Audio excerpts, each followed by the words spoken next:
Halo semuanya, perkenalkan nama saya Bonavensia Fridolin, NPM 211039194, Program Studi Pendidikan Guru Sekolah Dasar Universitas Katolik Indonesia Santo Paulus Ruteng.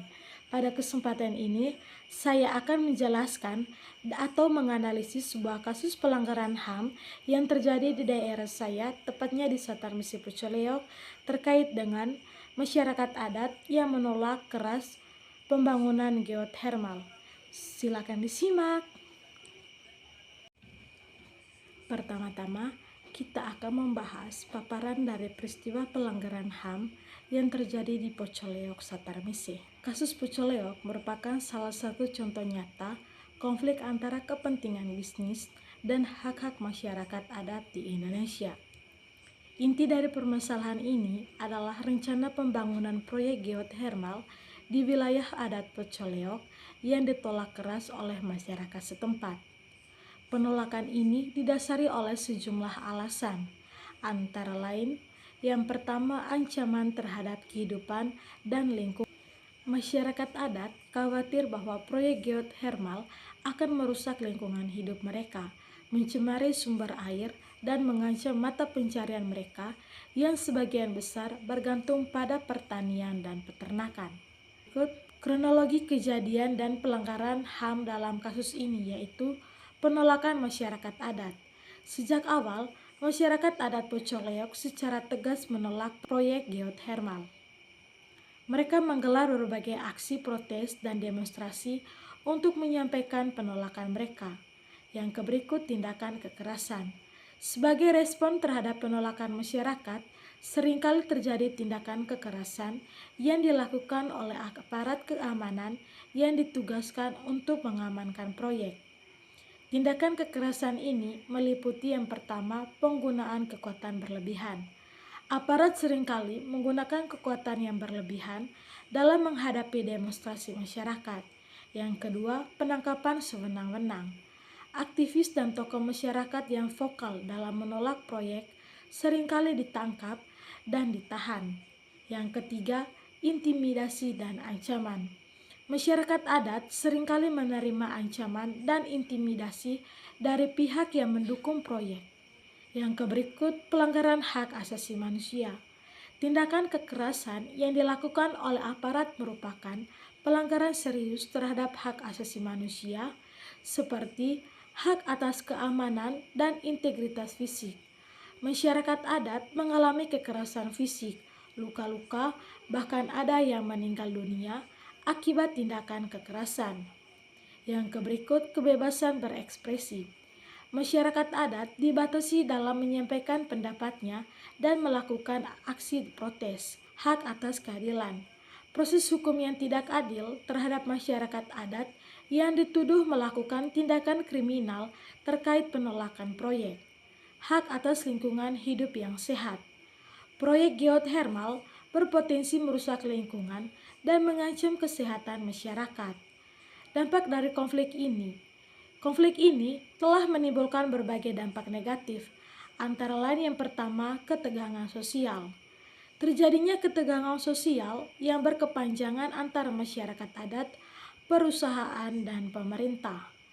Yang kedua, trauma psikologis. Masyarakat adat mengalami trauma psikologis akibat kekerasan dan ancaman yang mereka alami. Yang ketiga, kerusakan lingkungan. Proyek geothermal berpotensi merusak lingkungan dan mengancam keberlangsungan hidup masyarakat adat. Yang berikut, pelanggaran hak asasi manusia. Seperti yang telah dijelaskan sebelumnya, konflik ini telah menimbulkan berbagai pelanggaran HAM. Lalu, mengapa kasus ini sangat penting? Kasus Pocoleok menjadi sorotan. Yang pertama, karena mencerminkan konflik yang lebih luas. Kasus ini mencerminkan konflik yang lebih luas antara kepentingan bisnis dan hak-hak masyarakat adat. Yang kedua, pentingnya perlindungan hak asasi manusia.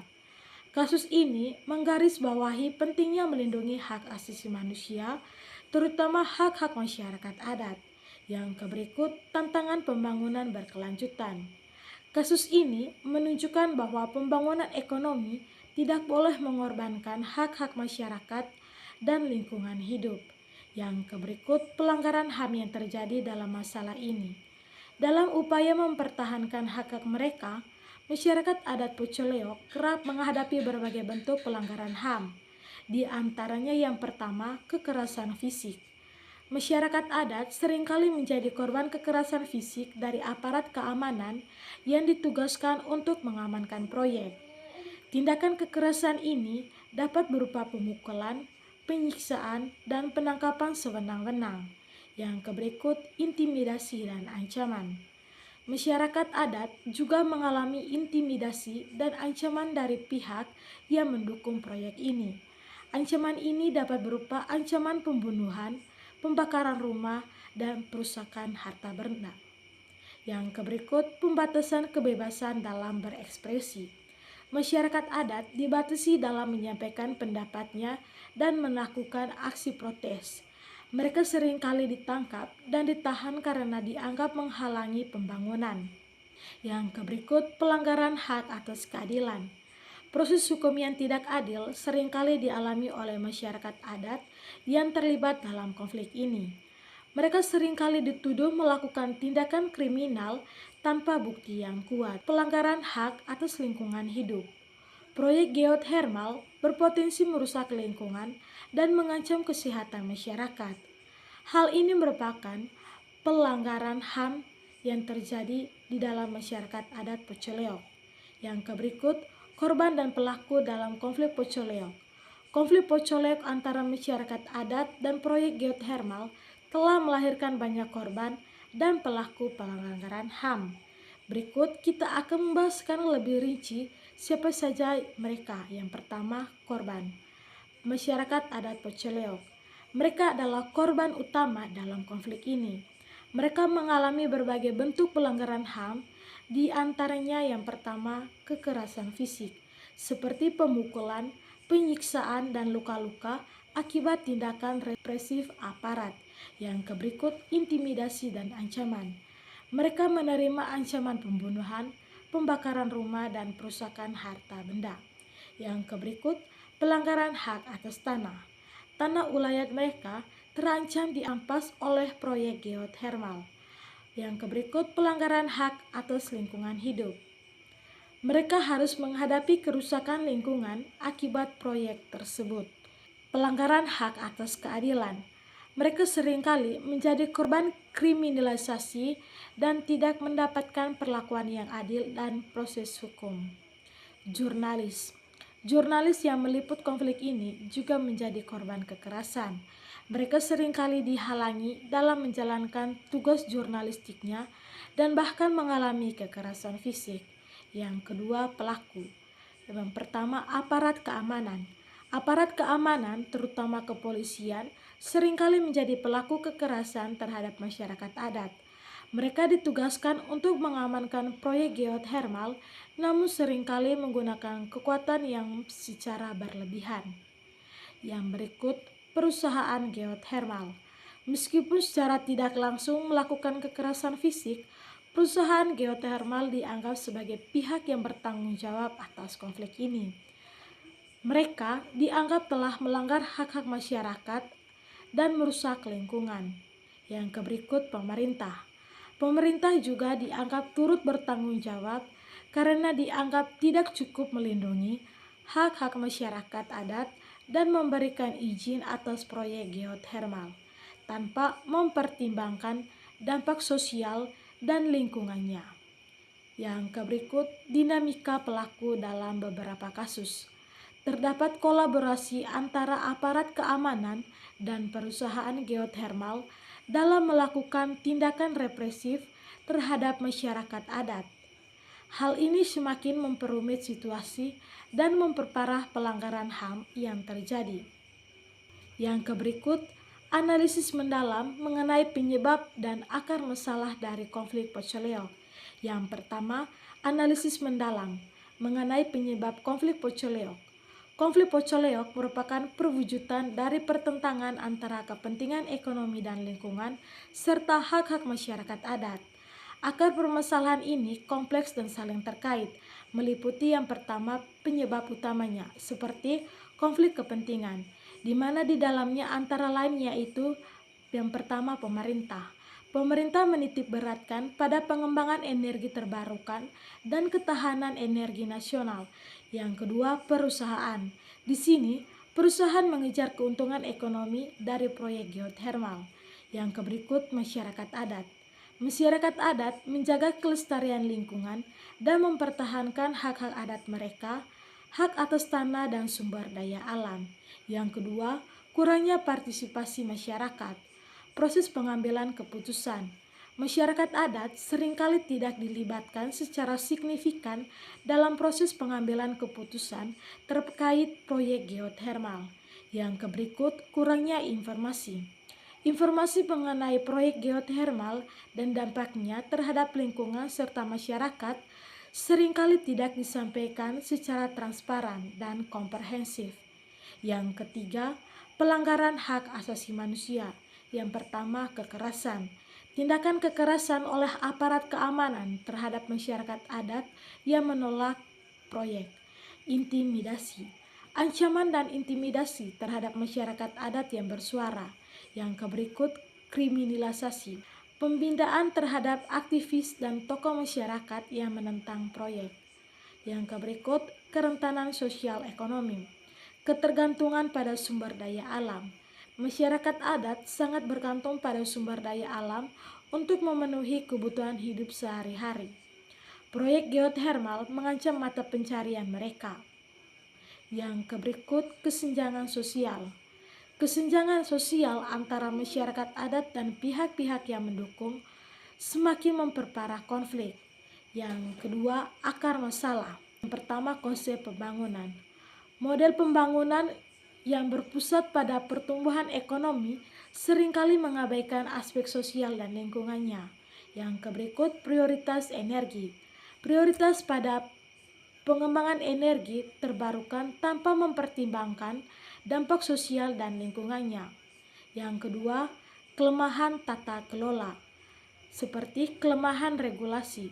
Kurangnya regulasi yang kuat untuk melindungi hak-hak masyarakat dan lingkungan. Yang berikut, korupsi.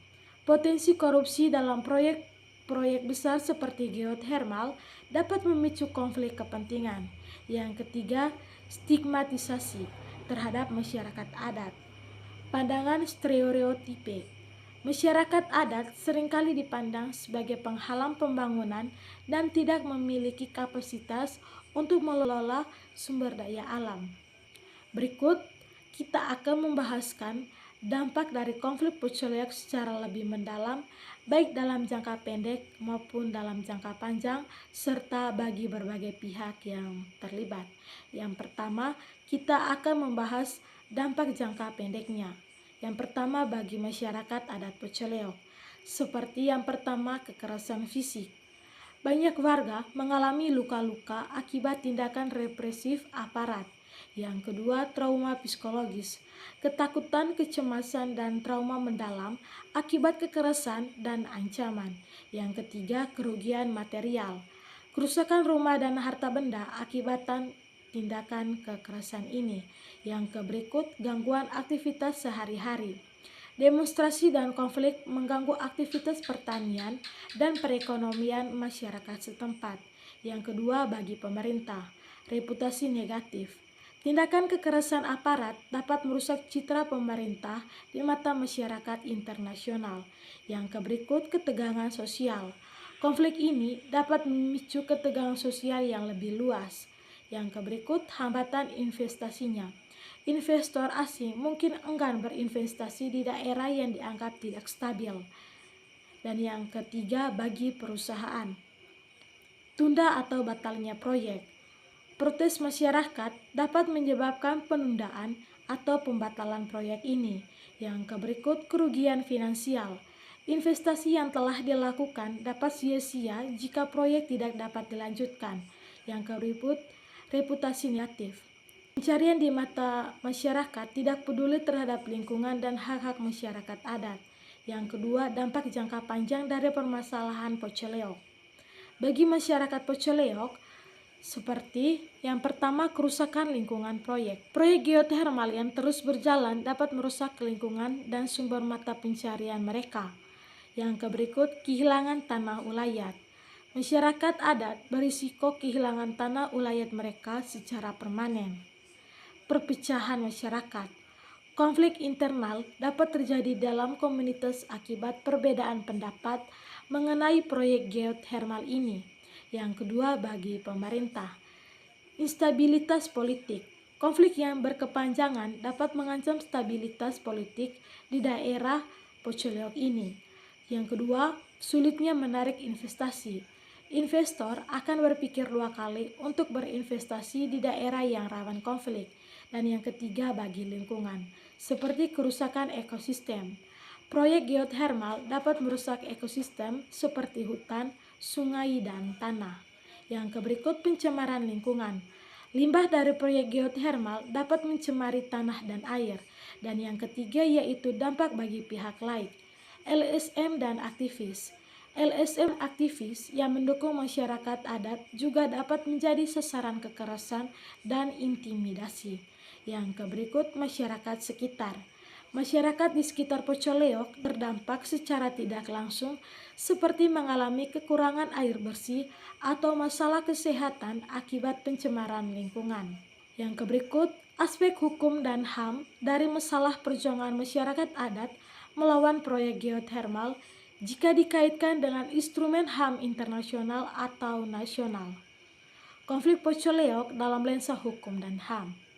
Konflik Pocoleok yang melibatkan masyarakat adat dan proyek geothermal merupakan cerminan dari permasalahan yang kompleks, di mana hak-hak asasi manusia dan hukum nasional serta internasional saling berbenturan. Aspek hukum dan HAM dari masalah perjuangan masyarakat adat melawan proyek geothermal dikaitkan dengan instrumen HAM internasional. Beberapa instrumen HAM internasional yang relevan dengan kasus Pocoleok antara lain, yang pertama, Deklarasi Universal Hak Asasi Manusia atau DUHAM. Artikel-artikel dalam DUHAM yang relevan meliputi hak atas kehidupan, kebebasan dan keamanan pribadi, kebebasan berekspresi, hak atas kepemilikan, dan hak atas standar hidup yang layak. Yang kedua, Konven Internasional tentang Hak Sipil dan Politik.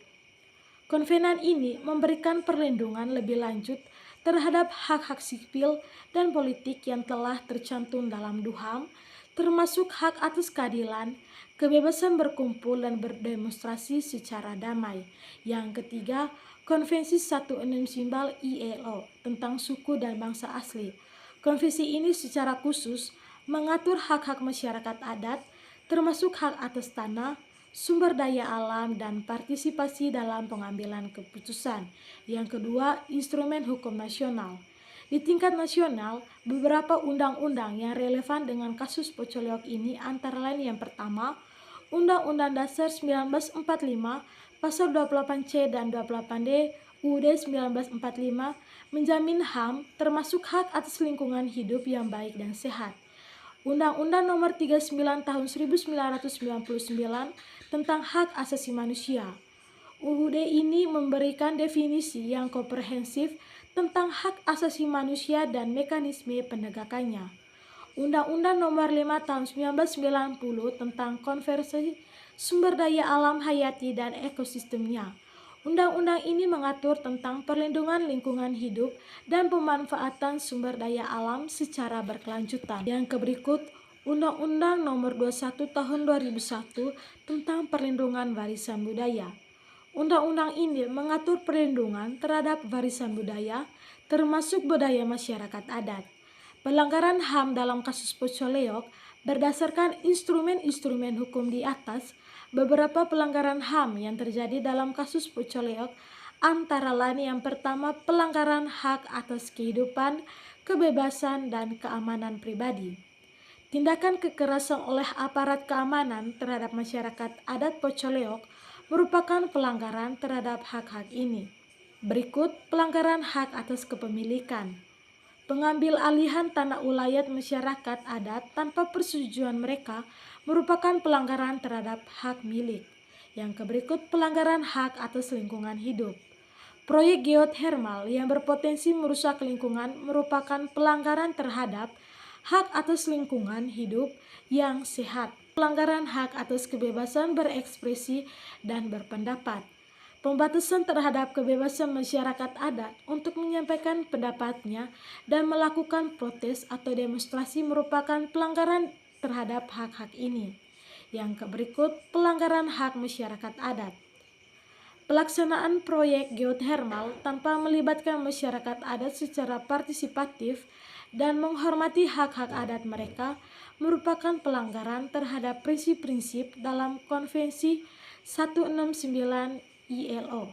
Yang ketiga, implikasi hukum pelanggaran HAM yang terjadi dalam kasus Pocoleok ini memiliki implikasi hukum yang serius. Korban pelanggaran HAM berhak untuk mendapatkan keadilan dan ganti rugi. Selain itu, negara berkewajiban untuk menyelidiki dan menghukum para pelaku pelanggaran HAM serta memberikan perlindungan kepada korban. Upaya penyelesaian untuk menyelesaikan konflik Pocoleok ini secara adil dan berkelanjutan diperlukan beberapa upaya, di antaranya yang pertama dialog dan negosiasi. Semua pihak yang berkepentingan harus duduk bersama untuk mencari solusi yang saling menguntungkan. Yang kedua, penegakan hukum. Pelaku pelanggaran HAM harus diproses secara hukum dan diberikan sanksi yang setimpal. Yang ketiga, partisipasi masyarakat. Masyarakat adat harus dilibatkan secara aktif dalam pengambilan keputusan terkait proyek ini. Yang berikut, pembangunan berkelanjutan. Proyek pembangunan harus memperhatikan aspek sosial dan lingkungannya. Penguatan lembaga masyarakat adat. Lembaga masyarakat adat perlu diperkuatkan untuk melindungi hak-hak anggotanya. Poin berikutnya yaitu analisis dan bagaimana pendapat saya mengenai solusi atas masalah Pocoleok ini. Konflik di Pocoleok merupakan permasalahan kompleks yang memerlukan solusi komprehensif dan berkelanjutan. Berdasarkan analisis sebelumnya, berikut solusi yang tepat yang dapat dipertimbangkan. Yang pertama, solusi jangka pendek. Yang pertama, hentikan kekerasan. Prioritas utama dalam menghentikan segala bentuk kekerasan terhadap masyarakat adat. Aparat keamanan harus dilatih untuk menghormati hak asasi manusia dan menggunakan kekuatan secara proporsional. Yang kedua, mediasi dan dialog. Fasilitasi dialog yang inklusif antara semua pihak yang berkepentingan, termasuk pemerintah, perusahaan, masyarakat adat, dan kelompok masyarakat sipil. Yang kedua, solusi jangka panjang. Pengakuan dan perlindungan hak-hak masyarakat adat.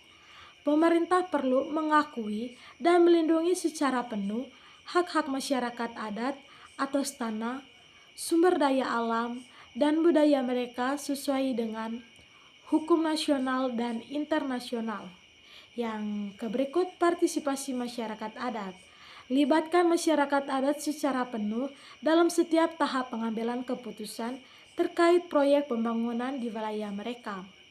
Yang berikut, pengembangan ekonomi lokal.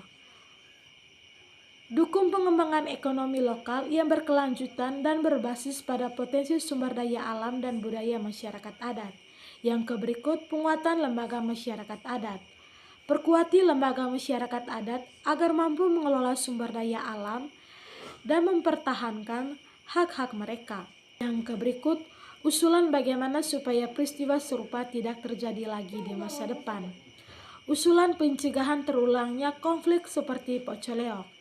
Agar konflik serupa tidak terulang, diperlukan pendekatan yang komprehensif dan melibatkan berbagai pihak. Berikut beberapa usulan yang dapat dipertimbangkan. Yang pertama, penguatan regulasi dan penegakan hukum. Seperti yang pertama, revisi undang-undang. Undang-undang terkait pengelolaan sumber daya alam, khususnya yang berkaitan dengan masyarakat adat, perlu direvisi untuk memberikan perlindungan yang lebih kuat terhadap hak-hak masyarakat adat. Yang berikut, penegakan hukum yang konsisten. Penegakan hukum harus dilakukan secara konsisten dan tanpa pandang bulu terhadap semua pihak yang melanggar hukum. Yang berikut, mekanisme pengaduan yang efektif. Tersedianya mekanisme pengaduan yang mudah diakses bagi masyarakat adat untuk melaporkan pelanggaran yang mereka alami. Yang kedua, peningkatan partisipasi masyarakat adat. Seperti yang pertama, konsultasi publik yang signifikan. Melakukan konsultasi publik yang melibatkan masyarakat adat secara substansial dalam setiap tahap perencanaan dan pelaksanaan proyek yang berdampak pada wilayah adat mereka.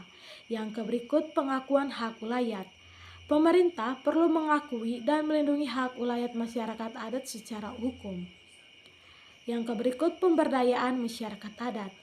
Memberikan pelatihan dan dukungan kepada masyarakat adat untuk meningkatkan kapasitas mereka dalam mengelola sumber daya alam dan berpartisipasi dalam pembangunan. Yang ketiga, pembangunan yang berkelanjutan seperti analisis dampak lingkungan yang komprehensif. Melakukan analisis dampak lingkungan yang komprehensif sebelum proyek dilaksanakan dengan melibatkan partisipasi masyarakat adat. Yang keempat, peran pemerintah yang lebih aktif, seperti mediator yang netral. Pemerintah harus bertindak sebagai mediator yang netral dalam menyelesaikan konflik antara masyarakat adat dan perusahaan geothermal. Yang kelima, peran masyarakat sipil, seperti advokasi. Lembaga swadaya masyarakat dan organisasi masyarakat sipil lainnya dapat berperan sebagai advokat bagi masyarakat adat dalam memperjuangkan hak-hak asasi mereka. Kesimpulannya, mencegah terulangnya konflik seperti Pocoleok membutuhkan komitmen dari semua pihak, baik pemerintah, perusahaan, masyarakat adat, maupun masyarakat sipil. Dengan menerapkan solusi-solusi di atas, diharapkan dapat terciptanya pembangunan yang berkelanjutan dan berkeadilan bagi semua pihak. Baik semuanya, itu tadi adalah pemaparan dari sebuah kasus pelanggaran HAM yang terjadi di daerah saya, tepatnya di Pocoleok, Satermese. Semoga pemaparan dari permasalahan pelanggaran HAM ini dapat memberikan manfaat. Terima kasih.